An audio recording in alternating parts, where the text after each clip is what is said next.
Hello प्यारे बच्चों, स्वागत है आपका एक्सेलेंट हब पर। जैसा कि प्यारे बच्चों, हमने प्रीवियस क्लास में आपको विलोपन विधि के बारे में भी बताया था, प्रतिस्थापन विधि, और थोड़ा सा हमने तेजी रखते हुए क्लास को देखा कि प्रतिस्थापन विधि क्या होती है और विलोपन विधि क्या होती है।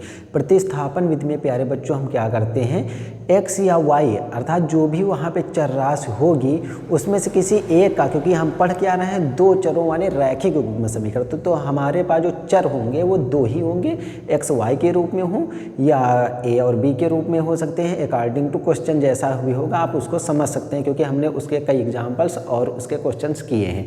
तो प्रतिस्थापन विधि के बारे में मैं फिर से आपको रिपीट करना चाहूँगा कि प्रतिस्थापन विधि में सबसे पहले हम क्या करते हैं, किसी भी अज्ञात राशि जो चर राशि होगी एक्स या वाई, किसी एक समीकरण से उसका मान निकाल के दूसरे में रखेंगे और प्राप्त उस मान को प्रथम में रख के दूसरी अज्ञात राशि का मान हम प्राप्त करेंगे। अर्थात अगर एक्स वाई के रूप में हमारे रैखिक युग्म समीकरण दिए हैं, तो अगर हम एक्स का मान निकाल कर हल करेंगे तो y की वैल्यू प्राप्त होगी, और अगर y का मान रखकर हम हल करें तो x की वैल्यू प्राप्त होगी।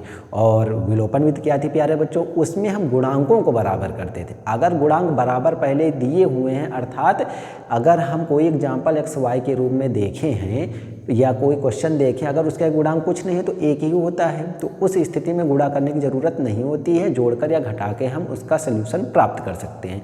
लेकिन अगर गुणांक बराबर नहीं है तो हम देखेंगे किसके गुणांक को बराबर करने से हमको आसानी प्राप्त होगी, और उसके गुणांक को आसानी से हम बराबर करके जोड़ या घटा के उसका मान प्राप्त करेंगे।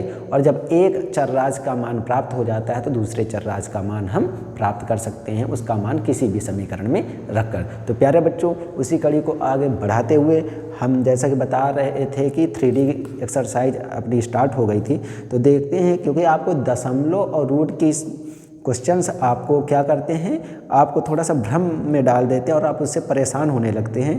तो चलिए हम इसी कड़ी में देखते हुए कि आगे कौन सा क्वेश्चंस है, क्योंकि इसमें आपको कुछ क्वेश्चंस मैंने वो भी बताए थे कि जो x plus y x minus y के रूप में हो तो उनको माना गया था ए और बी के रूप में, तो आप उसको प्रीवियस क्लास में देख चुके हैं। तो बिना किसी लेट के चलिए स्टार्ट करते हैं। क्वेश्चन नंबर 9 मैं आपको बताता हूँ, 3D का है क्वेश्चन नंबर 9 प्यारे बच्चों।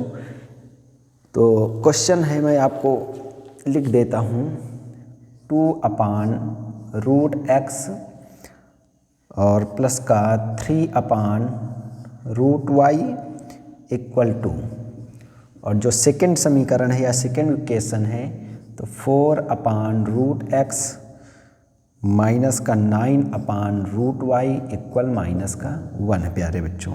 ये क्वेश्चन दिया है और इसमें हम प्यारे बच्चों देख पा रहे हैं कि अज्ञात राशि हमारी क्या है, x और y चर के रूप में।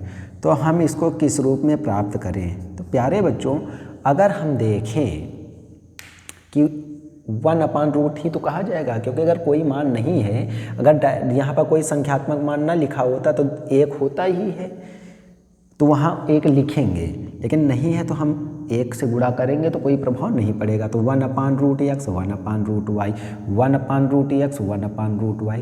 तो प्यारे बच्चों हम इसमें मान लेंगे, इसको माना 1/√x बराबर a मान लें और 1/√y को हम प्यारे बच्चों b मान लेते हैं। अब वैल्यू रख देंगे, अतः 2 और 1/√x को क्या माना है a, प्लस 3 पड़ा रहेगा, 1/√y को क्या माना है b, इक्वल कितना हो गया 2, इक्वेशन फर्स्ट मान लो। इसी तरीके इसको लिखेंगे, 4 ये a हो जाएगा, माइनस का 9b हो जाएगा, इक्वल माइनस का 1 हो जाएगा, इक्वेशन सेकंड। प्यारे बच्चों देख रहे हैं कि अगर कोई स्थिति संभव हो तो इसको हम सॉर्ट कर सकते हैं, लेकिन नहीं, क्योंकि यहाँ पे कोई भी HCF नहीं प्राप्त होगा, एक तो रहता ही है, उसके अतिरिक्त देखते हैं। तो अगर हम गुणांकों को बराबर करना चाहें तो देख रहे हैं ये प्लस है ये माइनस है तो कट जाएगा ना, प्लस माइनस को डायरेक्ट जोड़ेंगे तो कटेगा, और ये दोनों प्लस के हैं अगर गुणांक बराबर करें। तो अगर इनके गुणांक बराबर करोगे तो यहाँ 4 है, यहाँ 4 बनाने के लिए 2 से गुणा करना पड़ेगा, तो 2 से प्रत्येक में गुणा करेंगे। लेकिन दोनों धनात्मक हैं तो घटाना पड़ेगा। और अगर यहाँ पे देखें तो 9 है, इसको 9 बनाने के लिए 3 से गुणा करेंगे, 3 3 9 तो प्रत्येक में 3 से गुणा हो जाएगा और डायरेक्ट जोड़ लेंगे तो वो कैंसिल आउट हो जाएगा। तो हम यही कर लेते हैं, समीकरण 1 में 3 से गुणा करने पर, और जब प्यारे बच्चों हम गुणांकों को बराबर करते हैं तो वह हमारी विलोपन विधि होती है। 3 से गुणा करेंगे प्रत्येक में तो 3 दूनी 6 ए और 3 3 9 बी, 3 दूना 6। इसको वैसा ही पड़ा रहने देंगे, 4a - 9b इक्वल माइनस का 1। अब ये नए समीकरण प्राप्त हुए ना, तो नए समीकरण में से हम देख पा रहे हैं कि ये तो वही है हमारा सेकंड ही, ये थर्ड बन जाएगा और ये हमारा सेकंड ही रहेगा क्योंकि परिवर्तन नहीं हुआ है। कई लोग लिख देते हैं कि 1 से गुणा करो, तो 1 से कोई मतलब नहीं है क्योंकि वही मान प्राप्त होगा ना प्यारे बच्चों। अब इसको हम जोड़ लेंगे तो कैंसिल होगा, 6 4 10 ए हो जाएगा और 6 में 1 घटेगा प्यारे बच्चों तो 5 हो जाएगा, 5 1 5 5 दूनी 10, ये गुणा में है तो भाग में जाएगा। तो प्यारे बच्चों आप नीचे नोट डाउन करेंगे, मैं इधर लिख देता हूँ। तो ए का मान क्या होगा, 1/2 इतना हो गया। अब इस ए का मान 1/2 यहाँ पे रखो चाहे यहाँ पे रखो, किसी एक समीकरण में रख दो। तो a बराबर 1/2 इक्वेशन फर्स्ट या समीकरण 1 में रखने पर, तो 1 में रखेंगे प्यारे बच्चों तो कितना हो जाएगा, 2 इंटू या मल्टीपल ए का मान रख दिया हमने, देखो 2a है तो 2 कोई चिन्ह नहीं होता है, कोई साइन नहीं होता है तो मल्टीपल मानते हैं। a कितना हो जाएगा, 1/2 और प्लस का 3b हो गया और इक्वल 2 हो गया। ये देखो कैंसिल हो जाएगा। अगर प्लस माइनस होता तो मत काट देना, गुणा में कटेगा ना। तो कितना बचा, 1 + 3b इक्वल 2। यहाँ से वैल्यू निकालेंगे तो b की वैल्यू निकालनी है तो ये धनात्मक है तो इसको रोक लेंगे हम, 1 उधर जाएगा तो 2 में 1 घट गया तो 1 बचेगा और b बराबर, ये गुणा में है तो भाग में आएगा 1/3। आप फिर नीचे नोट डाउन करेंगे, मैं ऊपर लिख देता हूँ। अब हमारा xy के रूप में था ना प्यारे बच्चों, तो क्या माना था, a बार जैसे ये 1/√x बराबर a, तो a बराबर इतना ही तो होगा। तो क्या लिखेंगे, चूँकि 1/√x इक्वल a, तो इसलिए 1/√x इक्वल कितना हो जाएगा प्यारे बच्चों, 1/2। अब क्या बताया था, अगर दोनों पक्ष बराबर होते हैं प्यारे बच्चों, बराबर का मतलब दोनों पक्ष में या तो a बराबर, जैसे कहीं लिखा होता है 2a बराबर 2c, तो 2 से 2 कट गया, a बराबर c हो जाएगा। अगर बराबर है तो बराबर में काटने की स्थिति मैं बता रहा हूँ कैसे कटते हैं, अंश का अंश से कटता है और हर का हर से कटता है, ठीक है। तो 1 से 1 कटेगा, कोई मतलब नहीं, या ऐसे भी कर सकते हैं, तिर्यक गुणा कर लें, 2 1 कम 2 और √x का 1 से गुणा करेंगे तो √x बराबर 2 हो गया। अब प्यारे बच्चों यहाँ लिखा है √x, हमको मान किसका निकालना है, x और y का, तो चाहे तो वर्ग कर दें, 2 स्थितियाँ बता रहा हूँ। वर्ग करने पर तो वर्ग करेंगे तो रूट हट जाएगा क्योंकि √x गुणे √x, और 2 का वर्ग प्यारे बच्चों, या एक स्थिति बढ़ा लो, √x का वर्ग 2 का वर्ग। तो किसी भी अगर संख्या या चर राशि में रूट लगा उसका स्क्वायर करना है तो ये रूट हट जाता है, अंदर का मान ही लिख देते हैं, और 2 का वर्ग कितना होता है, 4।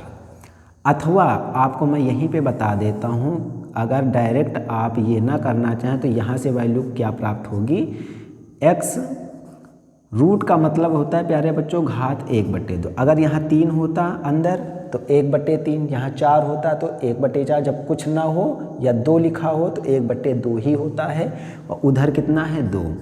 अब x का मान निकालना है प्यारे बच्चों, तो क्या होता है, घात का अगर पक्षांतर किया जाए, घात का पक्षांतर मैं लिख देता हूँ यहाँ पे, घात पक्षांतर, घात का प्यारे बच्चों अगर पक्षांतर करते हैं तो घात दूसरी तरफ व्युत्क्रम हो जाती है। व्युत्क्रम का मतलब उल्टा, 1/2 है, यानी जो अंश में होगा वो हर में लिख देंगे, जो हर में होगा वो अंश में लिख देंगे। तो क्या होगा, 1 से कोई मतलब नहीं, किसी के हर में 1 हो तो कोई मतलब नहीं, 2 की घात 2, तो प्यारे बच्चों 4 आ जाएगा। तो ये है 60 तरीका, ये है वर्ग करने पर। ठीक है, जो आपको पसंद आए वैसा आप कर सकते हैं। ठीक है, इसी प्रकार 1/√y बराबर b है, तो 1/√y और b का मान प्यारे बच्चों 1/3 है। फिर वही करेंगे, √y बराबर, तिर्या गुणा करेंगे ना, तो 3 एकम 3, तिर्या गुणा कर लेंगे, 3 एकम 3, √y का गुणा इतना हो गया। तो अब डायरेक्ट मान निकाल लें। अगर ये स्थिति आपको समझ में आ गई है, √x तो वही है ना, इसका वर्ग किया x, तो डायरेक्ट लिख दें y बराबर 3 का वर्ग 9। सेम वही अभी आप देख चुके हैं ना, √x बराबर 2 है तो क्या लिखा गया है देख पा रहे हैं आप। तो उसी प्रकार क्या हो जाएगा, वर्ग करेंगे तो ये रूट हट जाएगा, इधर 3 का वर्ग करेंगे तो 9। यहाँ सीख चुके हैं तो बार बार वह काम नहीं करेंगे हम। तो यहाँ पे लिख देंगे अतः x बराबर 4 कामा y बराबर 9। तो प्यारे बच्चों ये आपका अभीष्ट उत्तर या आंसर होगा। ठीक है, इसी तरीके से प्यारे बच्चों आपका जो ये 10 नंबर है, मैं आपको उसकी हिंट बता देता हूँ, करेंगे आप ही उसको। ठीक है,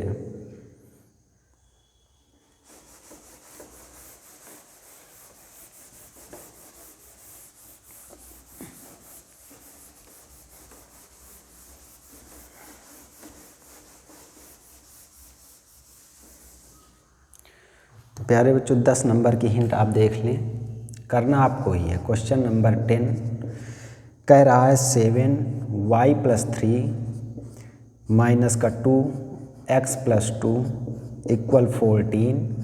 ये पहला हो गया समीकरण। दूसरा है 4y + 2 प्लस का 4x + 3 = 44। ये है। तो x y आपको अब इस बार देखो अलग अलग है, y + 3 यहाँ y + 2 है, x + 2 यहाँ x + 3 है। तो प्यारे बच्चों यहाँ पे हम गुणा करा लें। सल्यूशन में क्या करेंगे, देखो गुणा कराओ, 7 से गुणा, 7y + 7 का 3 में गुणा 21 माइनस 2x प्लस माइनस का गुणा -2 2 जा 4 हो जाएगा = 14। अब क्या करेंगे, समीकरण बनाने में x y एक तरफ, अचर पद एक तरफ, तो x y तो सीरीज से लिखेंगे माइनस का 2x प्लस 7y। अब क्या करेंगे, 21 में 4 घटेगा तो इधर कितना बचेगा। एक साथ दो काम करेंगे। अब आपको यहाँ पे थोड़ा सा तेज़ी दिखाना है कि हर स्टेप को जो हम बढ़ाते हुए चलें उसको कम से कम शब्दों, क्योंकि हम ये अब सीखते चले आ रहे हैं तो थोड़ा सा फास्ट काम करेंगे। 21 प्लस का है, 4 माइनस का, 21 में 4 घटेगा तो 17 बचेगा। 17 को उधर भेज दो तो 14 पड़ा रहेगा, 17 उधर जाएगा तो माइनस का हो जाएगा, तो माइनस का 2x प्लस का 7y। 14 17 में बड़ा कौन है, 17, तो 17 के आगे का चिन्ह लगा देंगे, उल्टा घटा दो। 14 में 17 घटाना था तो 17 में 14 घटा दो तो माइनस वो 3 बन जाएगा। अथवा अब -1 से प्रत्येक में अगर गुणा कर दें तो ये माइनस वाला प्लस का हो जाएगा, ये प्लस वाला माइनस का हो जाएगा और ये माइनस वाला प्लस का हो जाएगा। इसको इक्वेशन फर्स्ट मान लेंगे।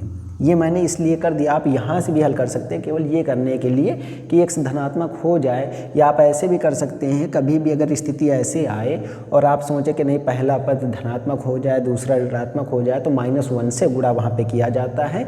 तो क्या होता है, जो माइनस की चीज़ होती है वो प्लस में हो जाती है, प्लस वाली माइनस की होगी और माइनस वाली प्लस की हो जाएगी। कहने को मतलब -1 से गुणा होता है। तो ये बन गया आपका। इसी प्रकार आप इसको हल करेंगे।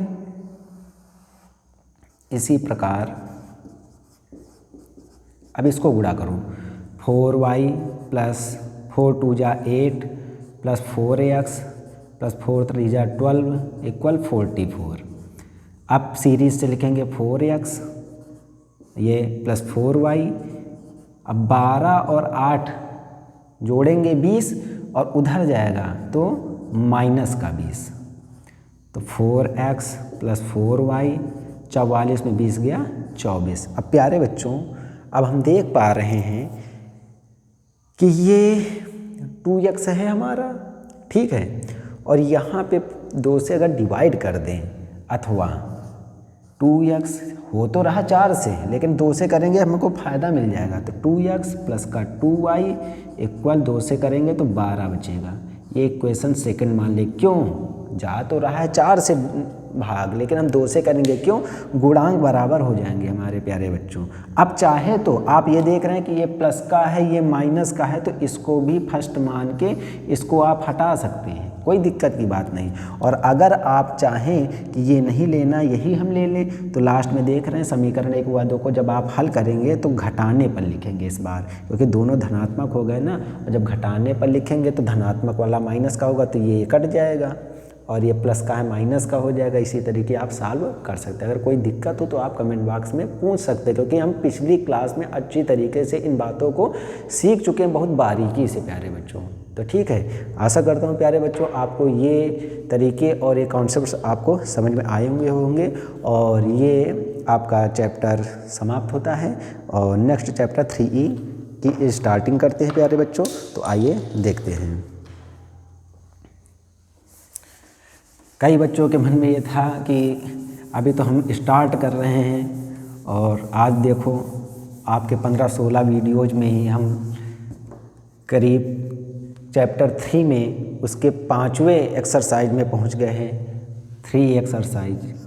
ठीक है, तो कहते हैं प्यारे बच्चों कि कोई भी काम तब तक बड़ा होता है जब तक हम उसको करते नहीं हैं, और जब करने लगते हैं तो चीज़ें आसान होने लगती हैं। ठीक है, तो बस आपको कंटिन्यू बने रहना है, चीज़ों को समझते हुए चलते रहना है। तो मैं आपको दिखाई देता हूँ, ये 3E एक्सरसाइज है आपकी, और चलिए स्टार्ट करते हैं। पहला क्वेश्चन जो है प्यारे बच्चों 3x + y, मैं लिख देता हूँ। क्वेश्चन नंबर 1 है 3x + y = 19, और सेकंड है 4x - 3y = 8। अब प्यारे बच्चों क्या आप इसको नहीं कर पाएंगे? विलोपन विधि, जब तक कोई कंडीशन न दी हो प्रतिस्थापन की, तो आप विलोपन से ही सॉल्व कर दीजिए, कोई दिक्कत की बात नहीं, क्योंकि विलोपन विधि क्या होती है? आसान होती है, गुणांक बराबर कर देते हैं। तो देख पा रहे हैं ये इक्वेशन फर्स्ट है, ये इक्वेशन सेकंड है। यहाँ -3 है, यहाँ पे क्या है प्यारे बच्चों? प्लस का 1 है, तो इसको -3 से गुणा कर देंगे, और जब गुणा करेंगे तो प्लस वाला माइनस, ये भी माइनस, क्योंकि ऋणात्मक है ना, और 3 से प्रत्येक में गुणा होगा, और ये वाला जो है, लेकिन एक काम ये करेंगे प्यारे बच्चों, नहीं प्लस के 3 से कीजिए, क्यों? यहाँ पे माइनस है तो डायरेक्ट कट जाएगा। कैसे? देखो 3 का यहाँ गुणा कराएंगे, 3 × 3 = 9 + 3y, और 19 का 3 बार गुणा करेंगे तो 57 हो जाएगा। इसको सेकंड नहीं थर्ड मानेंगे, क्योंकि सेकंड ये ऑलरेडी है। इन दोनों को हल करेंगे तो देख लो +3y - 3y कट जाएगा। तो आप इन चीज़ों को पहले देख लीजिएगा, क्या करने से हमारा क्या प्राप्त हो जाएगा आसानी से, कि हमको बहुत बड़ा सवाल को ना बनाना पड़े हल करने में। ठीक है प्यारे बच्चों, तो ये आप कर सकते हैं। इसके अलावा मैं आपको बता देता हूँ क्वेश्चन नंबर 2 की हिंट दूंगा। हिंट इसलिए दूंगा कि आप वो क्वेश्चन प्रीवियस जो एक्सरसाइज थी, इससे पिछली वाली जो क्लास 3D, ठीक है, उसमें से वो क्वेश्चन सेम बनता ही है, लेकिन मैं आपको बता देता हूँ। ठीक है प्यारे बच्चों, क्वेश्चन सेकंड क्या था? 6x + 3y = 6xy, और दूसरा इक्वेशन इसी में है 2x + 4y = 5xy। तो प्यारे बच्चों देखते हैं क्या हो जाएगा। यहाँ पे xy ना होता तो हमारा समीकरण बनता 6x + 3y = 6, जैसे कि ये xy एक तरफ, अचर पद एक तरफ, लेकिन यहाँ पे xy हो गया तो मैं एक को बता देता हूँ, उसी तरीके आप इसको करके फिर हल कर लेंगे। तो ये गुणा में है, भाग में ले आए सॉल्यूशन में। क्या लेंगे? 6x / xy + 3y है, और बटे में फिर ले आए xy, उधर कितना बचा? 6, y से y कैंसिल, x से x कैंसिल, लेकिन सीरीज में लिख लो, x वाला पहले, तो 3/x + 6/y = 6। इतना हो गया प्यारे बच्चों। अब देख पा रहे हैं कि 3 से डिवाइड हो जाएगा, तो जब 3 से डिवाइड करेंगे देखो 3 × 3, 3 दूनी 6, 3 दूनी 6, या कहने का मतलब 6 गुणा में है तो इधर भाग में आएगा तो उधर 1 बचेगा, तो अथवा क्या हो जाएगा 3 × 3 और 3 दूनी 6 और 3 दूनी 6, इसको इक्वेशन फर्स्ट मानेंगे। अब देखो प्यारे बच्चों, 1/x को a मानेंगे, 1/y को b मानेंगे, समझ रहे हैं ना। तो ये बन जाएगा जैसे पीछे हमने पढ़ा है, इसको भी इसी रूप में बनाते चलेंगे, ए बी के रूप में प्राप्त होगा। जो ए बी के मान प्राप्त होंगे तो यहाँ पे लिखेंगे ना, माना 1/x बराबर a, 1/y बराबर b। मैं इसलिए सॉल्व नहीं करा रहा हूँ कि प्यारे बच्चों हम ऐसे क्वेश्चन कर चुके हैं, आप उनको रिवाइज करके देख सकते हैं, आसानी से हो जाएगा। केवल ये कंडीशन आपको प्रॉब्लम में डाल सकती थी, तो मैंने इसको इस रूप में चेंज किया कि अब आपको भ्रमित ना होना पड़े, 1/x को a और 1/y को b। ठीक है, तो प्यारे बच्चों ये आपका हो गया 3E एक्सरसाइज के 2 सवाल हो गए। इसके बाद जो है आसान ही सवाल है, तो मैं आपको थोड़ा सा उसका भी प्रयास करूंगा कि हम चीज़ों को जब हल करें तो वो हमको मुश्किल में ना डालें, किसी समस्या का हमको सामना ना करना पड़े, तो वैसा हमको काम करना है। तो जो इसका क्वेश्चन नंबर 3 है वो मैं आपको बता देता हूँ। a + b × x हो गया, प्लस का a - b × y हो गया इक्वल टू ab हो गया, और दूसरा समीकरण है a + b × x माइनस का a - b × y equal ab। प्यारे बच्चों क्या देखा, x y ही हमारे दिए हुए हैं, इन्हीं के मान निकालने हैं। तो सल्यूशन में क्या होगा, देख पा रहे हैं इस बार प्यारे बच्चों, a + b a - b। क्यों ना ऐसा कुछ किया जाए प्यारे बच्चों कि इसको कुछ मान लिया जाए और लास्ट में फिर इसका यही मान रख देंगे, आसान हो जाएगा प्यारे बच्चों। तो माना a + b बराबर x नहीं मानेंगे, कैपिटल A, ठीक है, और a - b equal capital B। तो क्या हो जाएगा, a + b को हमने क्या माना a, मल्टीपल में x है, a - b को b माना, मल्टीपल में y है इक्वल टू ab। अब प्यारे बच्चों ये मत सोचना कि ये ab है, ये अचर नहीं है, इसको ab इधर लाओ, नहीं, हमारा अचर राशि क्या है xy, तो यहाँ पे xy नहीं होना चाहिए प्यारे बच्चों, बस, और कोई स्थिति नहीं है, बाकी सब सही है। ये इक्वेशन फर्स्ट मान लेंगे। इसी प्रकार इसको करेंगे तो ax माइनस लगा, माइनस ये हमने माना है b, y equal ab equation second. और प्यारे बच्चों हम देख पा रहे हैं ये plus b y minus b y, इसको जोड़ देंगे, ये कट जाएगा, ax मिलके हो गया 2ax, और 2ab और ab जुड़कर हो जाएगा 3ab। प्यारे बच्चों यहाँ से मान निकालना है हमको x का, नहीं x का नहीं प्यारे बच्चों, अभी a हमने माना है ना, मान तो निकालना है प्यारे बच्चों हमको x का ही, ठीक है, x का ही मान निकालना है, क्योंकि हमारा ये है ना, तो x को ही हम रोक लेते हैं। तो इधर हो जाएगा 3ab, और ये गुणा में है तो भाग में आ जाएगा।